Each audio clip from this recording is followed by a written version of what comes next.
everyone. Welcome to Your Health in Your Hands and Happy New Year. Welcome to 2024. I'm Dr. David Ajibade with the Brain and Body Foundation. And if you remember, many years ago now, 2018, our very first episode was about heart disease, in general, cardiovascular disease, and how important it is for us to have healthy arteries and veins. Arteries are the blood vessels that take blood away from the heart. Veins take blood back to the heart. Nothing is going to work if your arteries and veins are not working well. Because all our cells depend on oxygen, all our cells depend on nutrients to do the work that they need to do.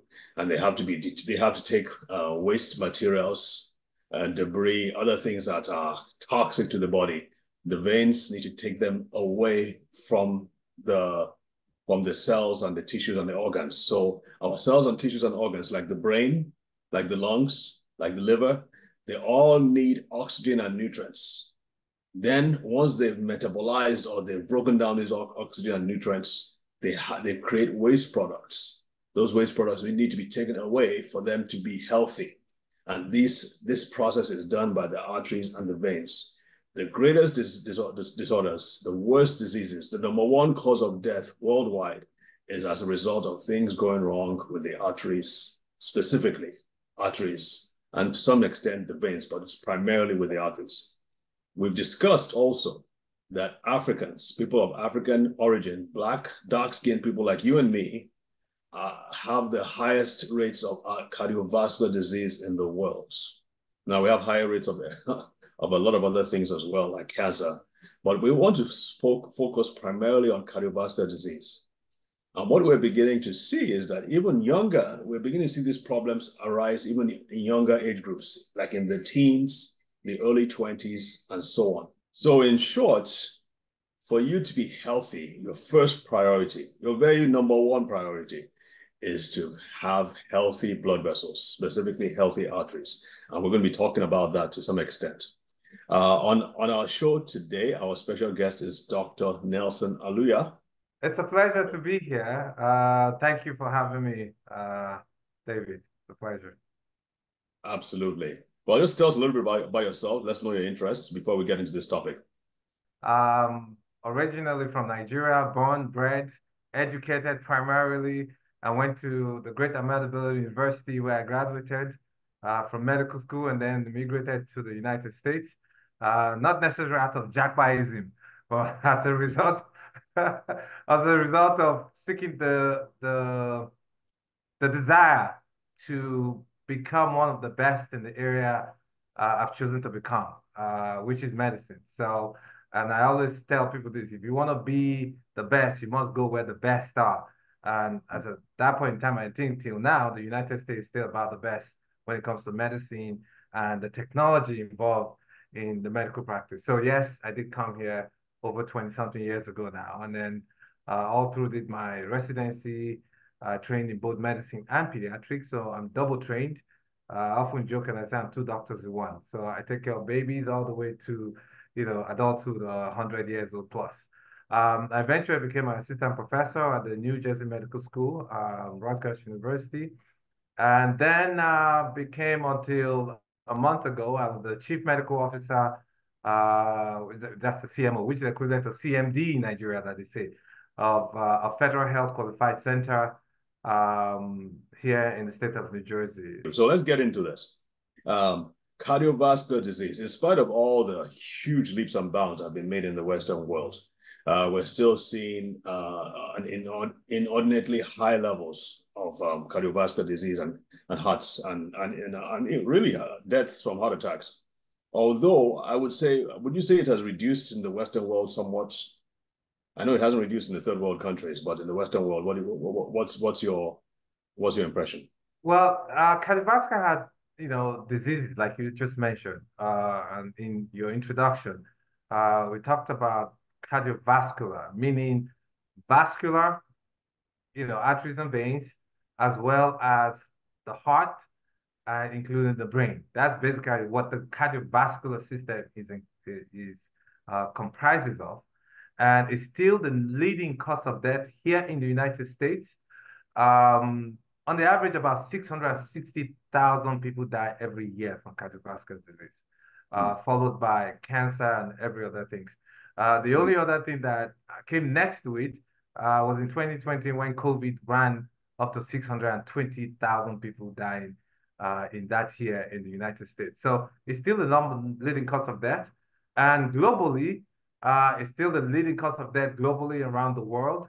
I think the WHO in their latest report gave 17.9 million people dying from heart disease in across the globe, of which 4 out of 5 of those people actually die from ischemic heart disease, meaning disease of the heart itself, where the heart stops because of one reason or the other. It hasn't abated, unfortunately, despite the amount of money that has been put into curbing or addressing the issues and risk factors for cardiovascular disease. But we'll dive into some of those reasons particularly. But one of the things that we often say, and when we look at data and data how it is, in the United States, saying those numbers and the risk per race. But when it comes down to those of people of color, especially Black and brown community, is so much higher than all the other people, other races, meaning the Caucasians, Indians, Hispanic, the Native Americans. Blacks are 4 to 5 times higher risk of cardiovascular disease compared to some, the other race. Yeah, absolutely, and that's a tragic number. I had the impression that in the U.S. we were beginning to get a handle on things, and so we're able to, even if not provide high quality life, but at least keep heart attacks from happening. Like I said, even if the quality of the cardiovascular system was not the best, at least keep heart attacks. But what you're saying is that even at that, even with all the technology and all the screenings and everything, we're still not there yet, where we're still having heart attacks and strokes like before. Yes, just thereabouts. And I'll tell you, the biggest contributing factor to that, if you take a time span from the 80s to where we are now, basically obesity and diabetes, period. There's no single way around it. And if you look at the history, I've given talks as well on diabetes, which is a great area I'm really interested in. From the 80s to about 2016, the obesity and diabetes graph would look exactly the same. They were exactly the same. So the rate of increase in diabetes was exactly the same as the rate of increase in obesity. Now, up to 2016, obesity plateaued a little bit, but diabetes did not. It's kept on going up, and it's still going up, unfortunately.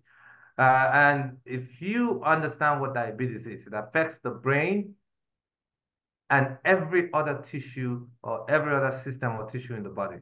And that is an increased risk in itself of cardiovascular disease outside of just diet and sedentary lifestyle. So it's a huge contributing factor. And if you bring down to the Black and brown community where people look like you and me, that risk is so much higher, and the propensity or the incidence of obesity and diabetes in the Black and brown community is even so much higher than every other race as well.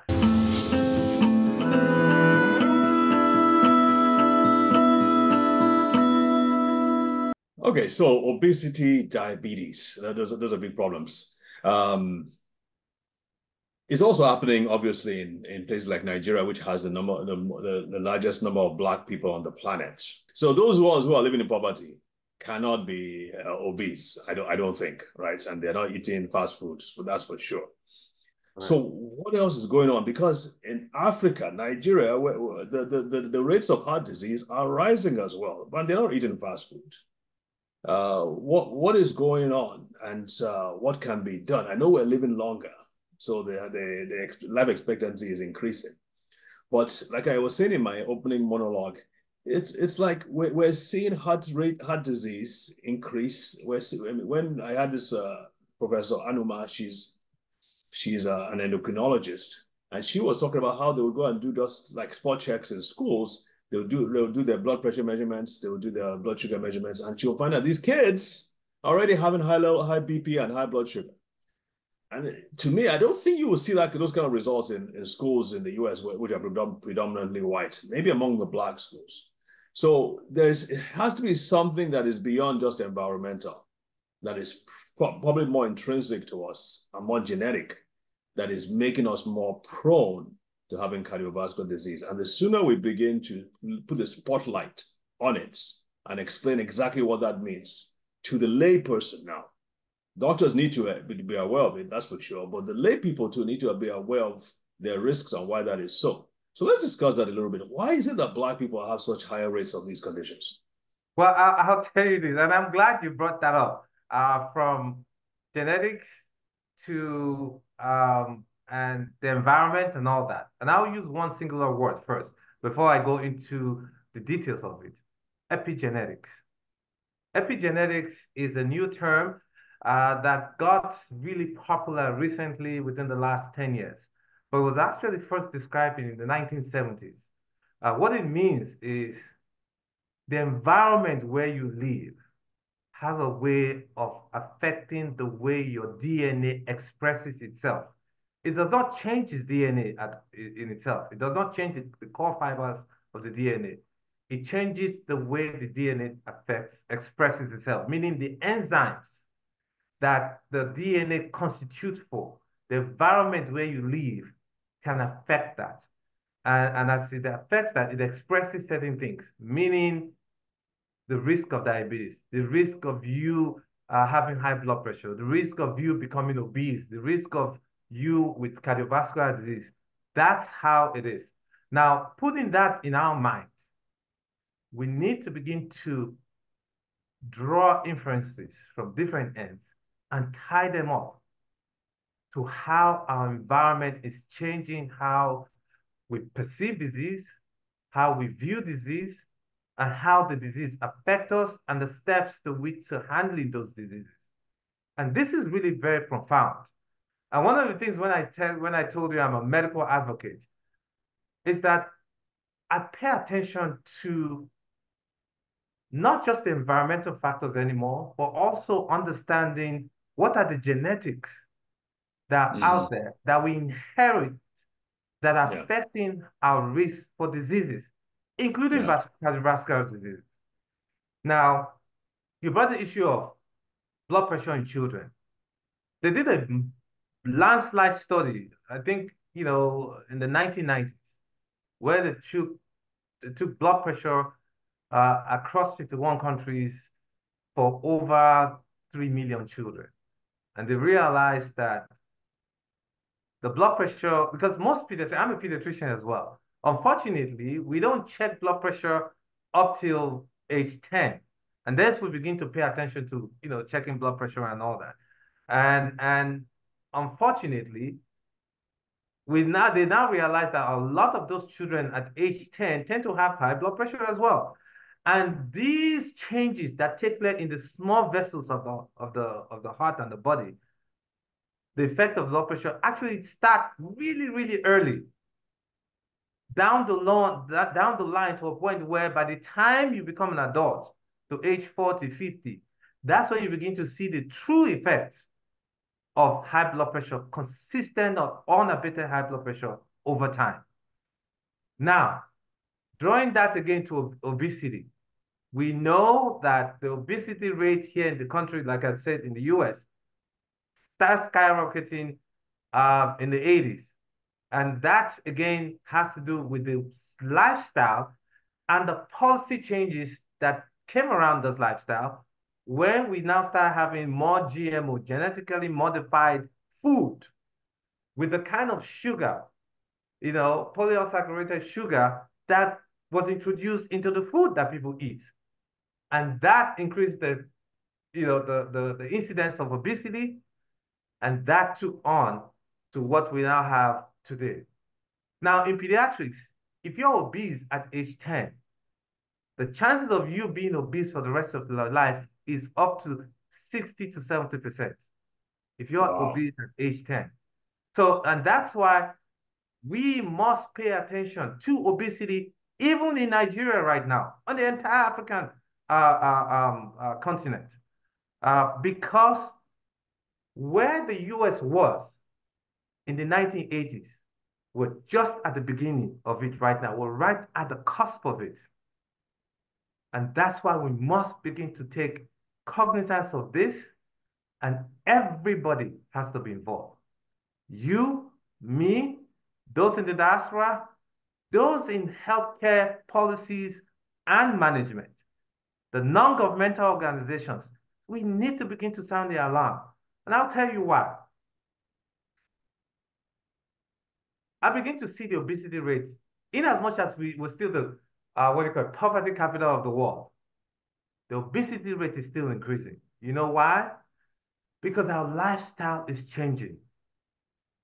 Where we prefer to eat foreign or imported food that only God knows where they were made from, and all the components that were put to preserve them 5, 10 months or how a year or 2 years ago, before they got brought into the United to Nigeria. I was talking to somebody the other day, and she was telling me about the food that they ate and how nutritious and all that. It was I think she was eating grapes and all that, and telling me how nice it is because it's healthy. And asked one question. I said, "What's the expiration date on the grapes they were eating?" She's like, "Oh my God, oh my, I don't even know." And this is a very bright, educated woman. I said, "Okay, take a look." She looked, there's no expiration date. So how many of us truly pay attention to the expiration date of the food that we eat, the canned food, and all the things that are imported? Because I often joke and I say this, those foods are new to your DNA. That's not the food your grandpa or great-grandmother ate. They ate stuff that came from the ground. And that's why when we kept the food back home, I grew up in Nigeria. If you kept the food on the ground, not put in the fridge overnight, 2, 3 days, they're rotting. The food we eat these days, you put them, they're not, they're still there because they've been fortified and preserved to keep a shelf life, meaning the number of days it can stay before they get rotten. And they infuse those things with products that will keep them there because at the end of it all, it's maximizing profit. Now, let me bring it down to the nitty-gritty of why this is important.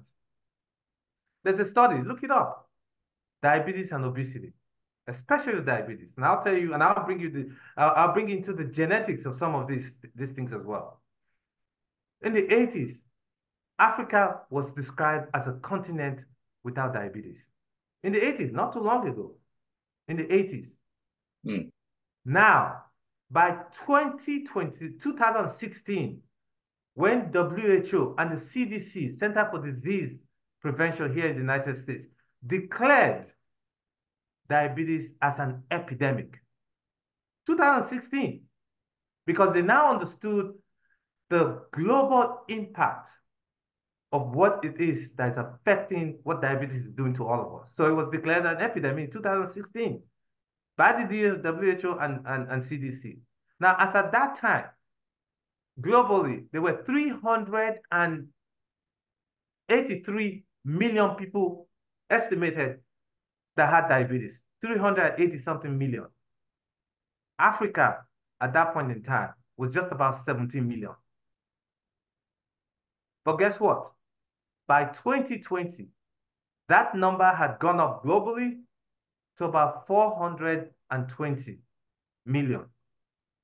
The US at that point in time was about 32 million. By today, Africa then was about 19 million. Today, the incidence of diabetes around the world is about 470 million. And that number will get up to 770 million by the year 2030. So you see diabetes on the march. It's an epidemic that's here and we must pay attention. But I'll tell you this, Africa, from 2016 to where we are today, that number had gone up to about 23 million, which they say they found. Now, Nigeria, supposedly, by statistics, I know is grossly underrepresented, was about 9 million diagnosed. We know those numbers are far less. When I schooled in ABU, we never truly treated diabetes. The ones we saw in Nigeria then, which is about almost 25 years ago now, the number we saw then were basically people who had type 1 diabetes. That number has increased. Now, if you put all that into structure, one of the things I'm beginning to hear right now in Nigeria, tying up cardiovascular disease, diabetes, is kidney disease, kidney failure. Yeah, it's on the Guess rise what? for sure. The number one cause of kidney failure in the world is diabetes. The number two cause of kidney failure in the world is hypertension. Yeah. We had hypertension as a big issue in Nigeria, which is usually hemorrhagic. But here in the United States, it's infarctive. What that means, those who often have strokes in Nigeria were because the high blood pressure was so high, the pressure was so high, the vessel in the brain will burst. That's hemorrhagic strokes. That's what we basically saw, not infarctive. But here in the United States, the kind of strokes that people had was infarctive stroke, meaning a blockage. And that blockage was because of high cholesterol and all the other things that took place. But we begin to see high cholesterol in Nigeria now, not just hemorrhagic strokes anymore. We begin to see infarctive kind of strokes. And as that increases, so also you see the infarct, meaning the cholesterol and all the debris that's taking place, that begin to block the small, small vessels that supply the heart. That's what you get when you get a heart attack. Why are we having this? One, because the amount of cholesterol that we now have has increased in the general population. Do we have statistics for that? Probably not. The amount of diabetes that's happening in Nigeria has also increased. And as well as the attendant affectation of diabetes, meaning strokes, heart disease, kidney disease, amputations, that number has increased. Why is it like that?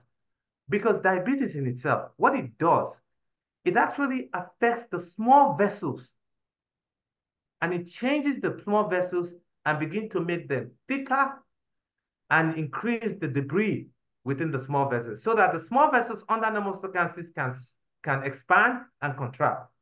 But with diabetes, it stiffens it so that it cannot expand when you need for it to expand. Meaning, for instance, if you increase your activity, it increases, it's not expanding. So it gets stiffened, and the risk of it getting blocked is so much higher. So Yeah. there's a whole lot of work to be done. And that's why we must speak up. And in speaking up, we must raise young ones who will stand in the gap for us. Because otherwise, we'll continue to fail and continue to do bad. And I'll say this before you go on to the next topic. Understanding what diabetes can do to the cardiovascular disease. If you live here in the United States and you have diabetes, you have a 48% chance of dying living with diabetes in the United States. Dying If when? you live in Europe, 48% chance. If you live in Asia, you have a 58% chance of dying if you have diabetes. Guess what? If you live in Africa and you have diabetes, you have a 76% chance of dying. One, because diabetes is new to your DNA. You have not adapted to the disease yet. Three, we barely even understand the disease, how it is with us first. Four, we don't have the medications, we don't have the structure, we don't have the systems, we don't have nothing. So the emphasis that has to be done in our community is primary prevention. And that means we going back to our roots, eating the things that our forefathers ate, the things that we grow, the things that our DNA understand, and the things that will help preserve and save our lives. Now, I'll tell you this. If you look back a few years ago, when you were growing up as a child, how many times did you eat sweets? Our people ate more bitter cola, bitter leaf, bitter this. And those have interesting anti-inflammatory effects and anti-metabolites. Those are the things that they have. With all these sweets and imported sweets and all the things that we're eating, my dear, my brother, those are pro-inflammatory factors, and they increase your inflammatory state in your body. Mm. So for us to live well and live adequately and not see our children and grandchildren die in front of us, we must take this seriously and go back to our basics and eat the foods that we produce and the foods that we're used to. All right, folks, you've just listened to a heartfelt, a very solid expounding of what's going on with regards to cardiovascular disease in Africa and what we need to look out for by Dr. Aluya. So thank you so much, Dr. Aluya, for this. We definitely need you to come back next week for us to continue to discuss this because there are so many things we need to unpack. But in the meantime, folks, I'm going to say take care. Please, I hope you are taking notes. Make sure there are at least 2 or 3 things that you can take from this that you can apply right away. And let us know. Send us your questions. Send us your comments. Let's see what we can expound on further this year. But in the meantime, take care. God bless, and we shall see you next week. Bye.